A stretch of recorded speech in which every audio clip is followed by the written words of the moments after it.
गुरुजी जागते हैं और गुरुजी नित्य क्रिया करने के लिए जाते हैं और राम लक्ष्मण को कहते हैं कि पुष्प ले आइए। तब तक आप लोग पुष्प लेकर आ जाएंगे, तब तक साथ में पूजन करेंगे। राम लक्ष्मण जी पुष्प वाटिका में आए पुष्प लेने। फुलवारी में जनक जी की फुलवारी, जनक जी की ये जो फुलवारी है ये जनक जी की योग वाटिका है। ये जनक जी की योग वाटिका है। इतनी सुंदर फुलवारी देवराज इंद्र के स्वर्ग में भी नहीं है। देवराज इंद्र भी जब इस फुलवारी की तरफ देखते हैं तो आश्चर्यचकित हो जाते हैं कि इतनी सुंदर शोभा इस फुलवारी की कैसे है। इसलिए है क्योंकि इस फुलवारी को जनक जी ने जानकी जी को दे दिया। ये जानकी जी की फुलवारी योग वाटिका में ये जानकी जी की फुलवारी है और ऊपर लिख दिया वैदेही वाटिका जनाना बाग। वैदेही वाटिका लिखा है फुलवारी पर, विदेह वाटिका नहीं, वैदेही वाटिका। जानकी जी की ये वाटिका है और जहां जानकी जी नित्य प्रतिदिन आती जाती रहेंगी वहां रिद्धि सिद्धि संपत्ति सुख समय समाज सब दिव्य होगा, अद्भुत होगा, अकल्पनीय होगा, अवर्णनीय होगा। न वर्णन किया जा सकता है, न कल्पना किया जा सकता है। इतनी सुंदर फुलवाई, इतनी सुंदर शोभा। उसी फुलवाई में भगवान चूंकि सुंदर सदन में ठहरे हैं तो सुंदर सदन जानकी जी का भवन है और जानकी जी के भवन के सबसे नजदीक वही वाटिका है। राजा जनक जी ने विचार करके दिया था कि जानकी की ये वाटिका जानकी के भवन के नजदीक रहेगी तो जल्दी जाएंगी, शीघ्र पहुंच जाएंगे, पूजा करेंगे और शीघ्र आ जाएंगे। इसलिए भगवान भी निकले तो उसी वाटिका में गए। वैसे तो जनकपुर में अनेकों वाटिका, लेकिन भगवान उसी वाटिका में क्यों गए? सामान्य व्यवहारिक बात है कि वो वाटिका उस भवन से सबसे नजदीक थी, शीघ्र पहुंच गए। राम जी गए, चारों तरफ देख रहे हैं। लक्ष्मण जी ने कहा कि प्रभु क्या देख रहे हो? राम जी ने कहा कि ये देख रहा हूं कि कोई दिख नहीं रहा है। क्या? ये देख रहा हूं कि कोई दिख नहीं रहा है। किसको देख रहे हो? अरे उसको देख रहा हूं जिससे पूछ करके पुष्प दल फूल उतारा जाए। भगवान कितने मर्यादित हैं हो। एक भगवान है जो बिना पूछे फूल भी नहीं तोड़ते हैं और एक हम लोग हैं जो बिना पूछे पता नहीं क्या क्या तोड़ देते हैं साहब। किसी का सर तोड़ देते हैं, हड्डी पसली सब तोड़ देते हैं बिना पूछे। भगवान किसी का फूल भी नहीं तोड़ते। और बचपन में किशोरावस्था है, यहां जितने लोग हैं हम सभी लोग अपने बचपन में किसी न किसी का फूल तो तोड़ ही लेते हैं। द्वार पर फूल लगा है, कौन पूछने जाता है, जल्दी से 2 फूल तोड़ लेते हैं। अरे किसी का पेड़ लगा है, फल भी तोड़ लेते हैं 2-4 फल। और वो देखता भी है तो कुछ बोलता, चलो बच्चा है फल तोड़ लिया, क्या हो गया, ठीक है। लेकिन भगवान फूल भी तोड़ने के लिए सोचते हैं कि कोई आए तो उससे पूछ करके फूल तोड़ा जाए। इतने में जनकपुर के माली तो प्रतीक्षा ही कर रहे थे। जनकपुर के बड़े बुद्धिमान माली हैं। वो जानते थे कि फूल लेने ये अवश्य आएंगे। क्यों? क्योंकि मालियों को ये जानकारी थी कि इनके साथ गुरु जी हैं और गुरु जी हैं तो पूजा अवश्य करते होंगे, ठाकुर जी की सेवा अवश्य रखते होंगे। और गुरु जी पूजा करेंगे तो धूप दीप अक्षत रोली चंदन नैवेद्य आरती ये सब पक्की सामग्री तो लेके साथ में चलते होंगे, लेकिन फूल और दुर्वा और दल तो ताजा ताजा उतारा जाता होगा। तो फूल लेने अवश्य आएंगे, इसलिए पहले से सज्ज थे सभी माली आए। भगवान ने कहा कि भैया माली, अगर आज्ञा हो तो हम कुछ पुष्प तोड़ना चाहते हैं, अगर आप अनुमति दे दो तो हम फूल तोड़ ले। मालियों ने कहा कि प्रभु हे ठाकुर जी, आप फूल तोड़ने की अनुमति मांग रहे हैं? हाँ, आपको बाग में प्रवेश करने की ही अनुमति नहीं है, आप फूल कैसे तोड़ेंगे? आप तो बाग में प्रवेश ही नहीं कर सकते। जब प्रवेश नहीं कर सकते तो फूल कहां से तोड़ेंगे?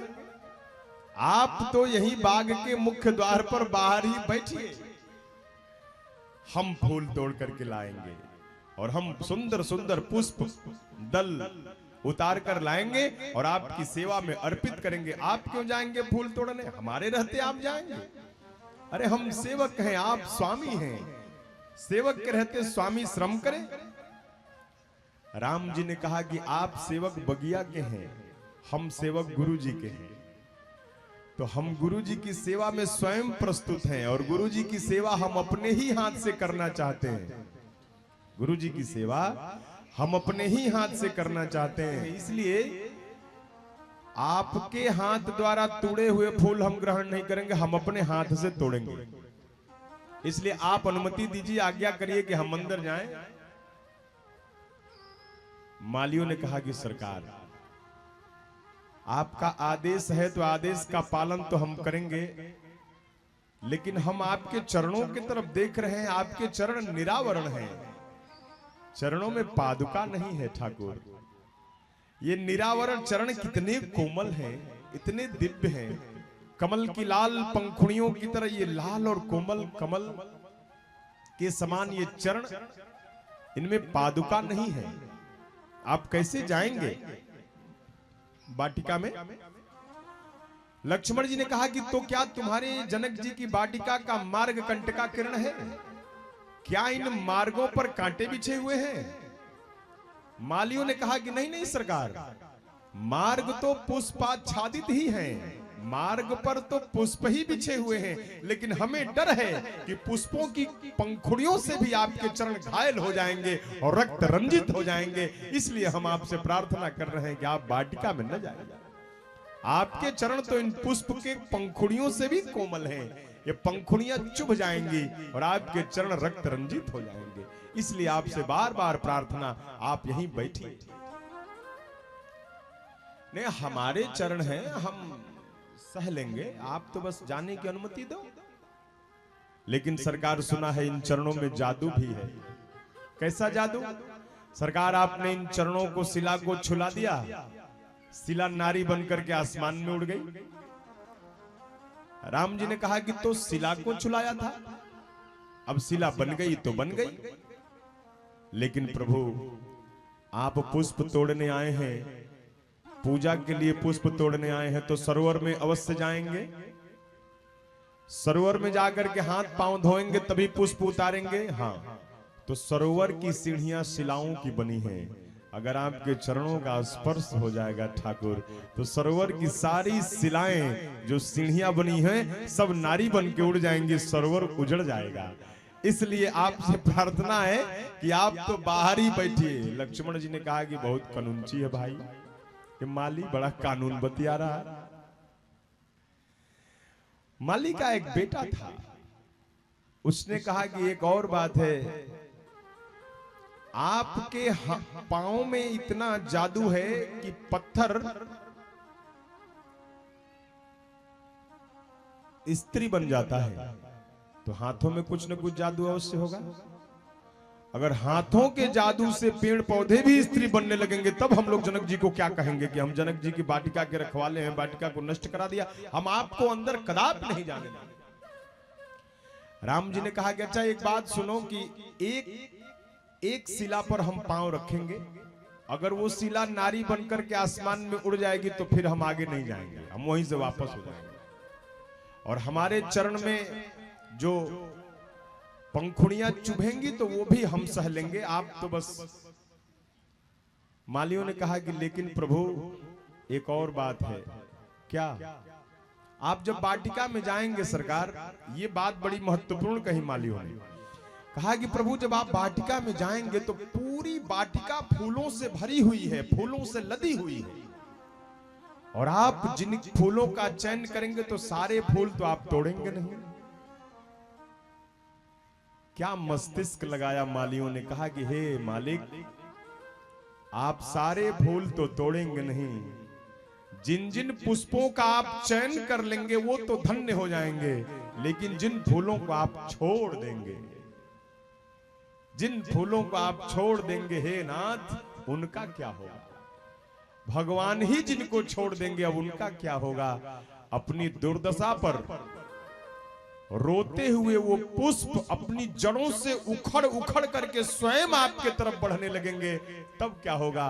पूरी वाटिका ही उखड़ जाएगी। इसलिए आपका प्रवेश अनुचित है, उचित नहीं है, आप अंदर न जाइए। राम जी यहां मौन हो गए, क्योंकि बात तो बहुत सही कही है मालियों ने कि उतारेंगे पुष्प तो कुछ ही उतारेंगे और कुछ पुष्पों को छोड़ देंगे, तो भगवान ही जिनको छोड़ देंगे। लक्ष्मण ने कहा, लक्ष्मण जी ने समझाया, कहा कि सुनो, भगवान जब कृपा करते हैं तो केवल हाथों से ही कृपा नहीं करते हैं। अगर तुम ये तर्क दे रहे हो कि प्रभु आप जिनका चयन कर लेंगे उनका कल्याण हो जाएगा, जिनको छोड़ देंगे उनका कल्याण नहीं होगा, तो तुम भगत हो, और भगत हो तो तुमको ये पता होना चाहिए कि भगवान केवल हाथों से ही कृपा नहीं करते। अरे भगवान तो अपनी दिव्य दृष्टि से भी कृपा करते हैं। जिन पुष्पों को प्रभु छोड़ देंगे उनको अपनी दृष्टि से देख लेंगे तो उनका कल्याण हो जाएगा। इसलिए तुम इसकी चिंता मत करो कि इन फूलों का क्या होगा, तुम तो बस जाने दो। भगवान एक बार जिसे देख लेते हैं, देखने मात्र से कल्याण हो जाता है। तो प्रभु जब वाटिका में जाएंगे तभी न देखेंगे। मालियों ने कहा कि एक मार्ग है अंदर जाने का। क्या मार्ग है? आप देख रहे हैं ये इस वाटिका पर क्या लिखा है? देख रहे हैं क्या लिखा है? वैदेही वाटिका। नीचे लिखा है जनाना बाग। जनाना मतलब क्या होता है? अच्छा बताइए, जनाना मतलब क्या होता है? स्त्री। और जनानी मतलब?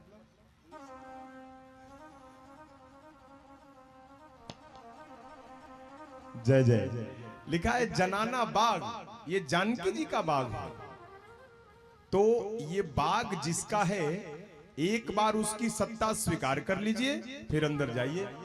एक बार जानकी जी का जय बोलिए, तो जानकी जी का जय बोल देंगे तो हम आपको अंदर जाने देंगे। एक बार जानकी जी का जय बोलिए। अब राम जी मौन हो गए। लक्ष्मण जी से कहा कि लक्ष्मण देख रहे हो ये क्या करना पड़ेगा? लक्ष्मण जी ने धीरे से कहा, प्रभु मन में तो बोलते ही रहते हो, एक बार प्रकट में भी बोल दो, क्या हो जाएगा? एक बार बोल दोगे तो बोल दो। तभी से यहीं पर खड़ा किया है, ये माली जाने नहीं दे रहा है। ए जानकी जी की जय जयकार तो मन में बोलते ही रहते हो, जानकी जी आपकी शक्ति है, एक बार बोल दो, प्रत्यक्ष भी बोल दो। राम जी ने जब लक्ष्मण जी की तरफ देखा, लक्ष्मण सिर झुका लिया। मालियों ने कहा कि एक बार बोलिए, जानकी जी की जय बोलिए और वाटिका में प्रवेश करिए। क्यों? क्योंकि ये भक्ति की वाटिका है, और भक्ति की वाटिका में बिना भक्ति की सत्ता को स्वीकार किए भगवान को भी प्रवेश नहीं मिल सकता। इसलिए अगर आप इस भक्ति की वाटिका में जाना चाहते हैं, हे प्रभु जानकी जी की जय बोलिए। भगवान मंद मंद मुस्कुराए, और जैसे ही भगवान मुस्कुराए सारे माली भगवान के चरणों में लौट गए। इसी की प्रतीक्षा हम लोग कर रहे थे। आप जब से आए हैं तब से केवल वार्तालाप कर रहे हैं, मुस्कुरा नहीं रहे थे। आपकी इसी मुस्कान का दर्शन करना चाह रहे थे। अब आपने मुस्कुरा दिया, अब आपको कौन रोक सकता है? ये वाटिका आपकी है, आप प्रवेश करिए नाथ। भगवान की उस मधुर मोहनी मुस्कान का दर्शन मालियों ने किया। आप कल्पना करिए, ब्रह्म मुस्कुरा रहा हो तो कैसा स्वरूप होगा हो।